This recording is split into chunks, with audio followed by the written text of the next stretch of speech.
ComX Community's new comic review show. I'm Danny Nolan, as it says there in the little purple box. I am a writer for Rick McClune and amongst other things that go back nearly 40 years. And hopefully we can give you a bit of insight in some comics that we've read. And now I'll pass you over to... Hello, everyone. My name is Max. I'm a person with a cold right now, and I am a person who is drinking tea and sitting down and who should be wearing a jumper, but couldn't be bothered plucking one out of the closet right now. I am also the author of Stellar Lands. That's my first comic book, which I wrote under the auspices of ComX. And I am super keen to get things started as I delve body and soul into this fascinating, still new, still, for me anyway, still thriving, still very clear, very, very adventurous medium. Things haven't stabilized yet. Everything is still jumping at me, which is great, which is why I'm always open and keen for interactions such as this, and to always learn new things about and new works. Yeah, and I agree with the jumper part. It was 4 degrees this morning when I went walking at 7 o'clock. So, hang on. Where are you, Max? I'm in Melbourne. You're in? I'm in Sydney. Oh, okay. And Sizzle's in Brisbane. So we're a totally national Eastern Seaboard event here. Yeah. Sydney, New South Wales. Did you say Brisbane? No. No, Sizzle's in Brisbane. Yeah, yes, it is in Brisbane. Yeah, but I do believe I caught this cold from Melbourne. I just I came back from Metro Comic Con, where I covered the event and I animated some cosplayers, and I obtained a lot of new titles, which I've read, and I made a video with Sis about that last week.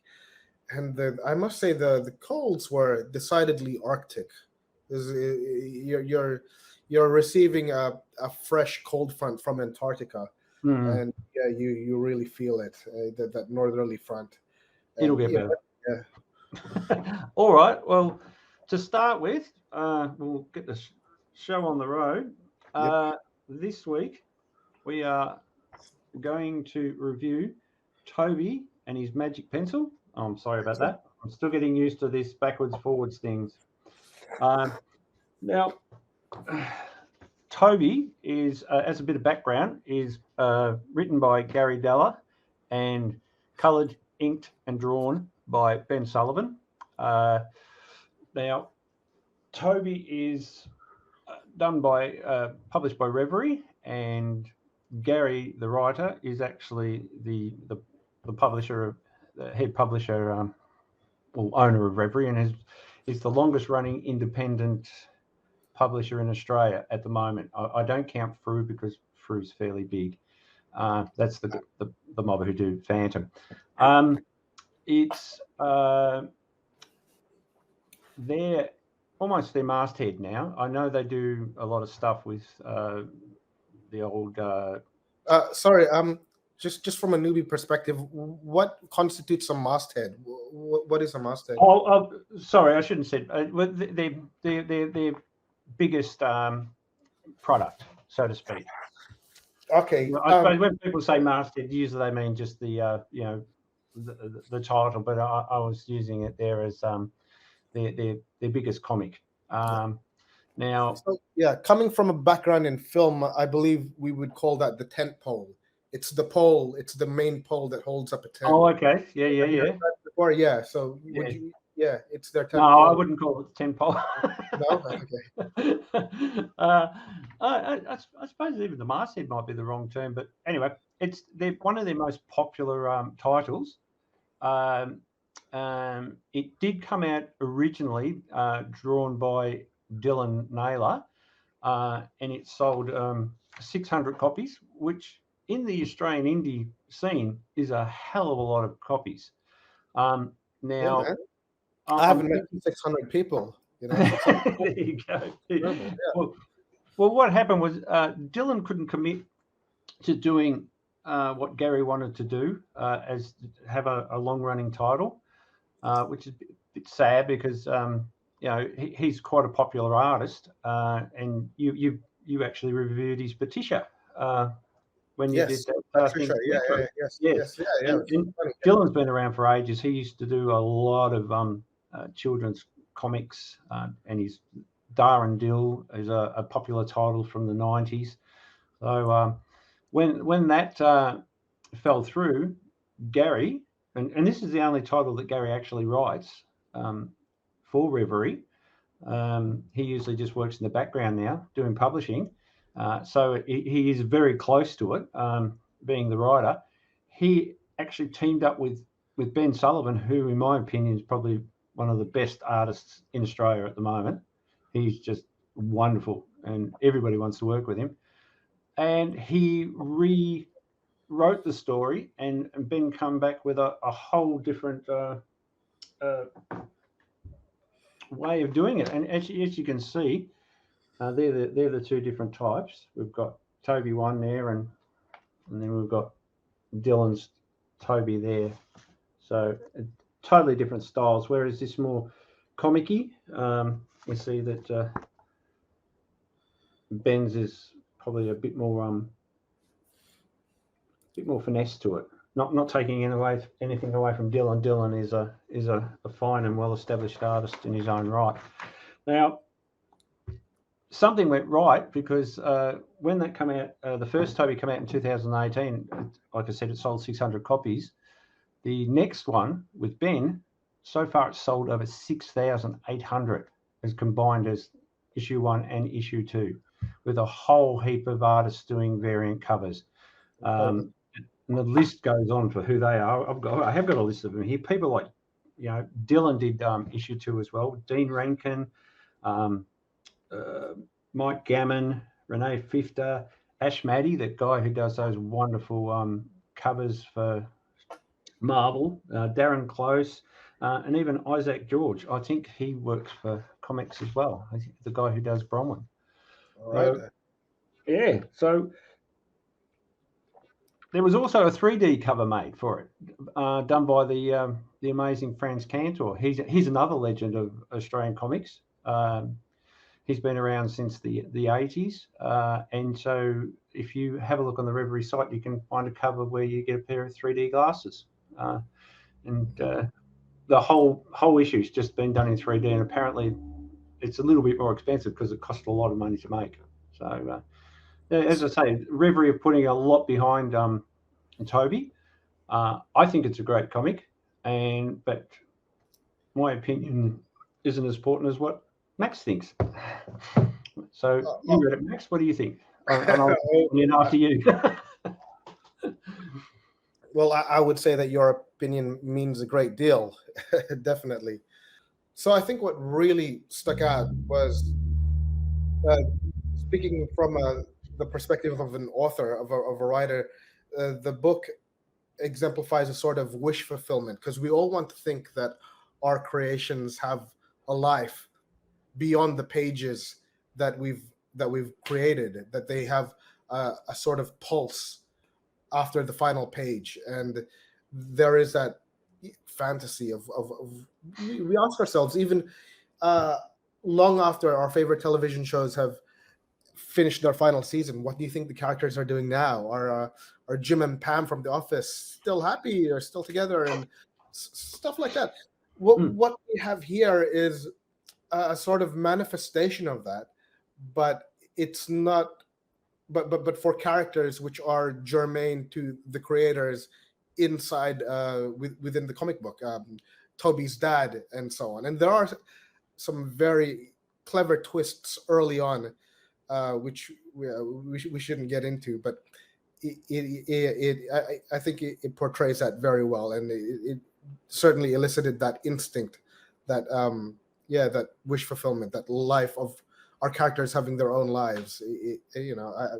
I sometimes, having just written Stellar Lands, I think, would my character like me, or in the sense of in the context of Toby and the Magic Pencil, would that character be pursuing me with fire breathing rancor, or would they be an ally?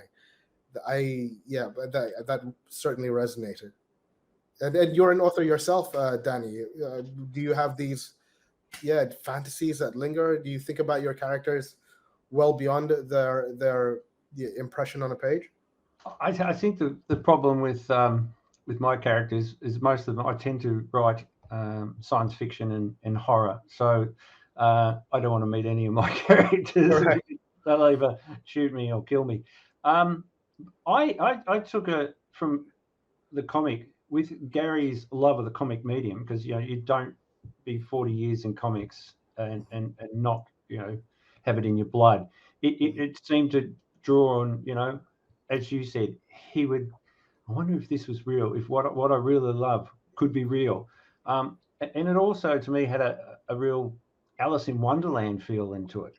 It was you go down the rabbit hole, and it was this realm of bizarre, unworldly characters. Yeah, it was crazy. And what also got me was the pace. It was incredible pacing. Every page was there was just something new happening. And saying that, it made it perfect. This comic strip actually does appear monthly in one of the local newspapers down here. Gary actually gave it, donated it, and so as a 24 page comic in a monthly newspaper, it's 2 years worth of product, and it's great. So it's actually being monitored at the moment to see how that goes, because I don't think that anybody else has got comics in their newspapers at the moment. Our major. Sorry? Yeah, I remember certainly reading comics in the newspaper as a child. Now that you mention it, I think it has been. Well, the Herald Sun down here, the major paper here, just dropped them completely. All the strip cartoons. So, it's just something fresh for the kids who probably don't have that sort of thing to enjoy anymore. But getting back to the comic itself, I think the production of it's fantastic. Ben Sullivan is such a great artist, and he reminds me of the classic mad artists like Angelo Torres and Mort Drucker, people who can just do fantastic humans like he does in Rick McClune, almost lifelike, but then he can do the comic style as well, just seamlessly, but still keep that just, I don't know, it's almost so perfect, so crystal clear quality. So no matter with the words and the pace, he seems to follow that so well, and the setup of the whole comic just moves quick. And I think Ben's captured Gary's script really well. You read it and you are reading fast. Yes, from the inciting incident, it just pushes you forward. We haven't had time to breathe yet. We haven't had that breathing room, so to speak. There is a moment when they go through the portal, I suppose, and they're in that porch. But even then, there is huge plot points being relayed at that stage. So But isn't that funny? When he goes through that portal, you've dumped into the middle of three things happening at once. With the we're trying to not give spoilers away here, but with the floating rocks, the house, the guy on the porch, and of course we've also got the dragon doing its bits and pieces, and at the same time we've had Toby and his brother have separated with different ends. Should we give a quick rundown of the story? I suppose that would help. We're probably confusing people here. Yeah, sure.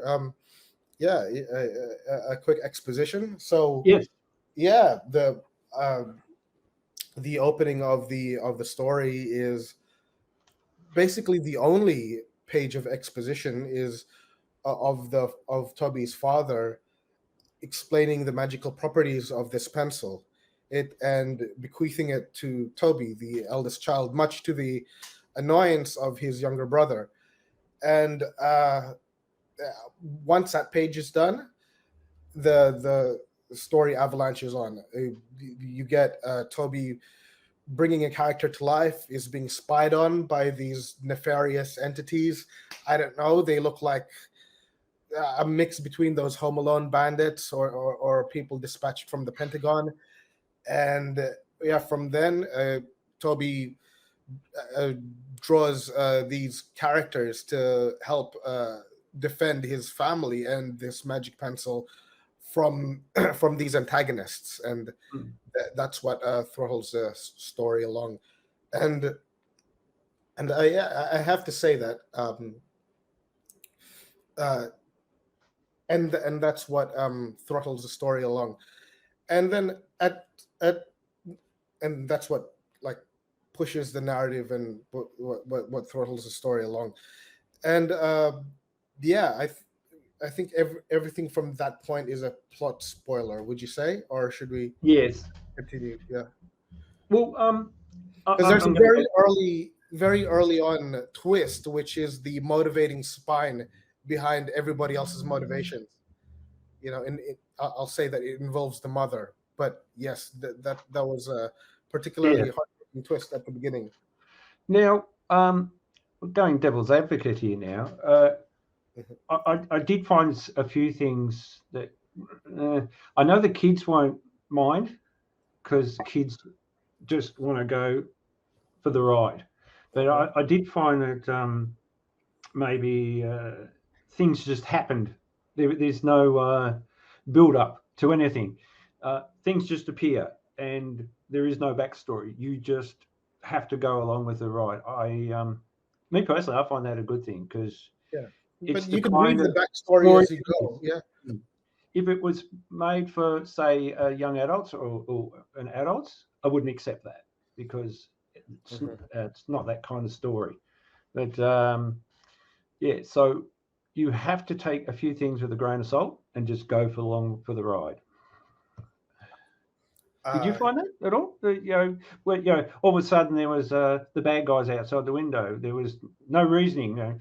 We just have to that's assume that because Toby and Garth's dad has always had the pencil and it's been passed down through the lineage, that maybe there's some nefarious group or guild who have always been watching them. I might have the opposite issue here because that's kind of how I write my things, with as little exposition as possible. In fact, I think even if we remove those opening pages of exposition where the father is explaining the magical properties of the pencil and just went straight to the bandits peering through the window as the first page, the story would have worked just as well. Everybody would have been introduced, and we would have learned along with the narrative the importance of the pencil or the function of the pencil. Yeah, I just I like limiting exposition as much Okay. as possible, if not completely eliminating it, and Right. yeah, just getting the audience to work for it. Well, you definitely have to do that. I think there's a few clever little things. Like the first thing that Toby draws is basically a help menu. What? The top hat. Yeah.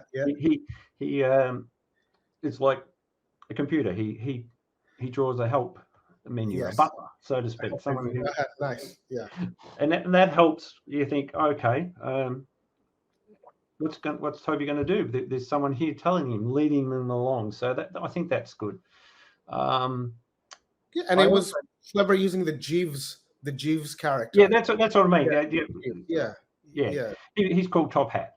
Yes, that's right. Yeah. Yeah. And Um, yeah, it's a literary motif. We call those sorts of step and fetch it characters Jeeves, like okay. Is that why? Jeeves Remember, there used to sorts. be a hello. Ask Jeeves, Hi, Jeeves. There used to be like a Google, a yeah, pre-Google. yeah. Yeah. Ask Jeeves, yeah. Hence, yeah, Ask things Jeeves. like That's that. it. Yeah. Yeah. I did Ask Tom. notice that Yeah. in this in the early pages when the antagonists burst in and tried to steal the pencil, he draws a cartoon character that I realised was part of the Torn universe, It's actually Red anybody Gum? who Yeah. big fun. Red Gum? Is that who you're talking Yeah, about? red gum, red gum. I was reading it. I go, oh, hang on, where have I seen that before? And I went to the Torn universe that also comes out of Reverie, and that's basically his origin story. So Yeah, nice. there's a Is bit that of, a all right? Is that from the same author? yeah, no, it's actually a lot of people in the comics community are actually working on the Torn series now. It's a Okay. kind of like a superhero universe akin to the Southern Cross Squad and the Dark Nebula people from the 1980s, which is Gary's wheelhouse. So for people who have a bit of history with comics, it will be something that they'd pick up, but the kids wouldn't. But it also means that it brings Toby into a bigger universe, the Reverie universe, which I probably, are you familiar with any of the Reverie stuff, Max? No, I might have seen a chinwag with a Reverie author, uh, but no, I can't say. Oh, okay. You'll have to throw a title at me. I mean, I've been reading a lot of indie comic books lately, and Okay. the publisher. Unfortunately, I'm still at that stage, that neophyte stage where I don't exactly identify or discern the publisher. It's all about the yeah. It's All still about all the about the title. content. Yeah, the title. Yeah. Okay. Well, I'll have to send you through some links to some Torn. Yeah. Yeah. Yeah. But Put it's your going. favorites at the top. Yeah, Yeah. your most recommended at the top. Yeah. Hmm. All right. Well, what would you recommend Toby to anyone? Oh yeah, yeah, definitely. I mean, even I don't think this would just be for children. I think young adults would absolutely love this. I think from Sentience, perhaps the first book that I read for pleasure, beginning to end, was Page Master, which is a Mm, kid's novel about a library that ostensibly comes to life. Other people would have the same experiences with, as you mentioned, Alice in Wonderland, or South Park's portrayal of otherworldly figures coming to life in the form of Imagination Land. There are good one. there are Well, I was several. going to say the Yellow Submarine, the Beatles' Yellow Submarine. Yes, that's another one. Very trippy Oh. as well. There are Mm, several iterations of this trope, of this of this magical world, this magical realm. I'm not sure who first incepted it. It could have been Frank L. Baum, was the writer of oh no, you got Lewis Oz. Carroll was a good 50 years before Frank Baum, The Wizard of Who? Oz. Sorry, Yeah, Lewis Carroll was. Lewis Carroll. Oh, right. I thought they Yeah, were contemporaries. Okay, yeah, okay, yeah. fascinating. Mm. All right. Yeah. Well. Yeah. Well, that whole portal motif was popularized by Lewis Carroll, definitely. And yeah, there's a reason why these things last. Why tropes becomes tropes, because they communicate with something, a chronicle of our soul, of human yearning, from a Mm. author's perspective, a life of our characters after we've created them. And it's the same reason why we all love cosplaying or Halloween parties. We like seeing characters who are disparate and who would never interact with each other, like dragons and superheroes in the same room, like the Narnia Lion and Aslan and Darth Vader having a Mm. conversation at a boost juice. That's why, yeah, that's why these that's why these realms tend to be particularly successful. And we see it now in the metaverse with several iterations of Superman and Batman in the latest Flash. You see, you see an attempt at showing what, say, Bruce Wayne's character from the Batman has been doing for the past 34 years. And yeah, yeah, that's the energy it goes for, and that's certainly the energy that it taps within me. Saying that, if you ever get a chance to read the comic that was based on, Flashpoint, Flashpoint Paradox, yeah. You have read, have you, with how it's not Batman, but it's Yes. Thomas Wayne, and the Yes, Joker and has a whole new identity, and that is one of my favourite yes, comics. quite. Yeah, I read it. When did it come out? Like 2001 or something? Oh, Yeah. ages ago. Actually, I saw it. They made a cartoon on it.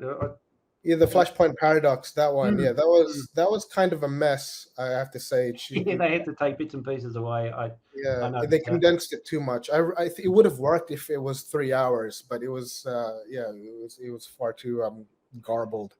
But yeah, nevertheless charming, because it did tap into that Well, realm. saying that, with all the tropiness and you could even say cliche. As far as I'm saying, cliche and trope are the same thing, but there are reasons why they're called tropes and cliches, because people accept them, they love them, and they've seen them so much. The originality of Toby, did you consider it an original story? Did you find it fresh in that sense? Well, it's hard to say at this point because we've only seen the two issues, right? They're the only two issues in existence at the moment. Is At that the correct? moment, the third's being worked on, yeah. Yes, and probably not the best person to ask because this has been the first quote unquote kids book that I've read Oh, okay. in since for quite a while. So I was just immediately struck by the charm. Uh, but yeah, even if it isn't original, that takes nothing away from the charm. It takes nothing away from the like the Home Alone bandits joining forces with a Pentagon agent. You know, it takes nothing away from that sort of a Ready Player One charm. Yes, That's yes. Another that's what great I'm example, getting yeah. from it. Yeah. Yeah, that big mashup of things that you're used to. I never really thought of that as a Home Alone with a, almost like a Men in Black bad guy Yeah. combination. Yeah, it did work. It did work well. Yeah, there's a lot of these yeah, signifiers floating around from the three talking rocks. I'm sure that's a reference to something that's eluding us. And Yeah. yes, Oh, and actually, my first thought was the Three Witches from Macbeth, because everything they say is a rhyme of the next one. oh yeah, I would have said I think Spirited Away, the Studio Ghibli film. Have you seen that?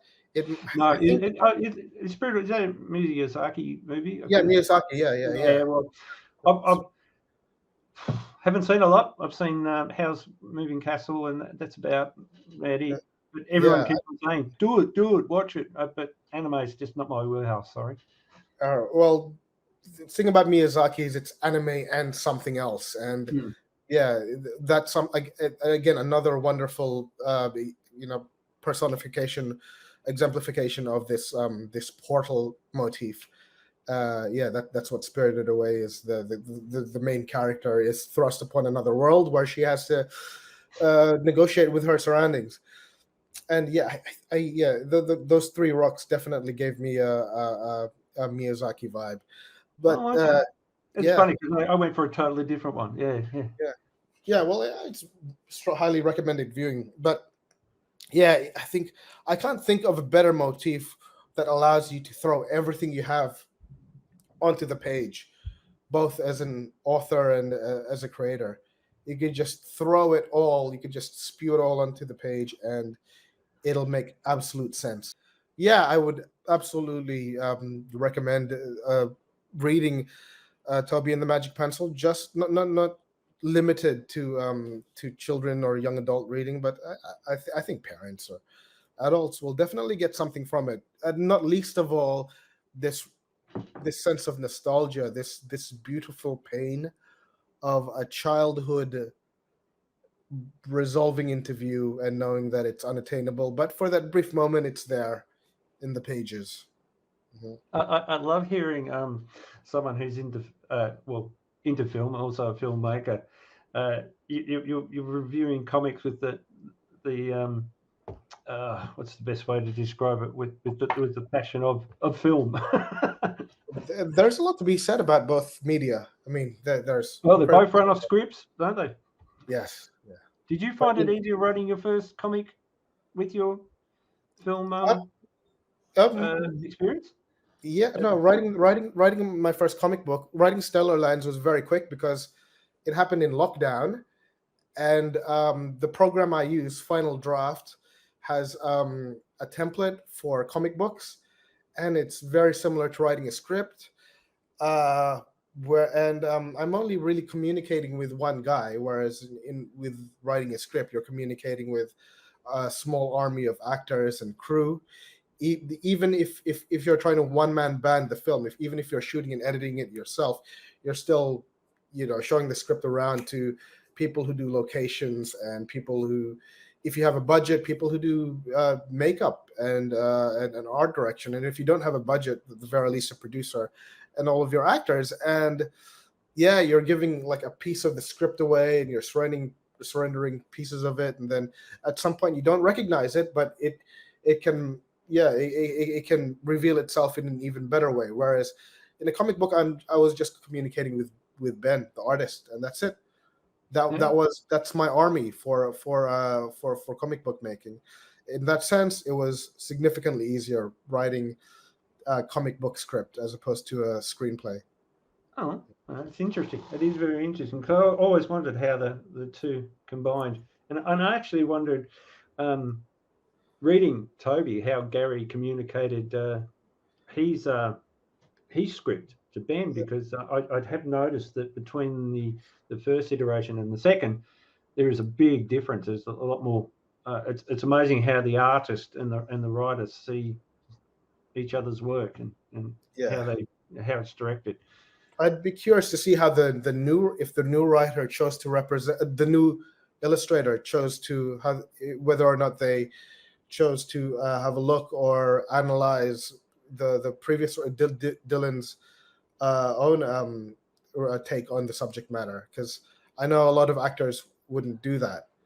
Like, Well, I think that is so, because I was looking through the first, and the first seems to be a 4-block page with a all right, splash occasionally, whereas Ben seems to be it's just opened up. It's like you'll have a splash, some will have 4, some will have 7, some will have 6. He tends to visually tell the story a lot more dynamically.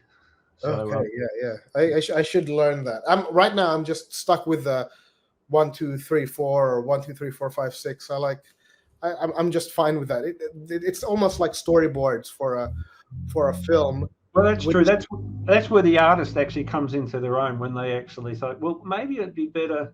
Well, see, the yes, first line I write when I write a comic strip is, please do not take this as written in stone. The artist can, if he finds a better way to do it, please do it. yes, Show it. yeah. Put your Ben personality on the paper. was yeah. I gave Ben exceeding liberties, and I also realized just how offensive it was to call comic book storyboards, because I know that's why Alan Moore refuses to take monetary gain from any of his adapted works. I think, yeah, comics aren't storyboards that haven't yet been filmed. Okay, you can just, apologies there for you purists. I absolutely do not think that. I am 100% in the Alan Moore camp. Yep. Oh, yep. You got a big fan there. All right. Yeah, Well, we both say that we totally recommend Toby to our family, friends, and to anybody who's interested. right. Yeah, check it out. We agree that Toby is a great comic, and it is probably available in most every comic book shop in Australia, because I do know that from the ads in the comic, they've got Greenlight in South Australia, they've got Impact in Canberra, Kings in Sydney, D's in Canberra, Alternative Worlds in Melbourne, and if you can't make it to any comic book shop, because they're getting very rare in this country, you can go to the Reverie site. I think it's Reverie. We'll put up a thing down there, hopefully. And also, I think it's also available in the ComX Shop. Excellent. Yes, so there's no shortage of availability of the comic if you want to do it, and if you want to read it for nothing to try and on a piece by piece basis, it's also at the bbcn.org.au website, which is the newspaper that runs it monthly. So thank you very much, and we hope you enjoyed our first show. Thanks, Max. Thank you, Danny, and thank you, everyone watching. Take care. This show is sponsored by the ComX Shop. Check out comx.cx for all things ComX and find out what ComX is all about. We hope you enjoyed the show.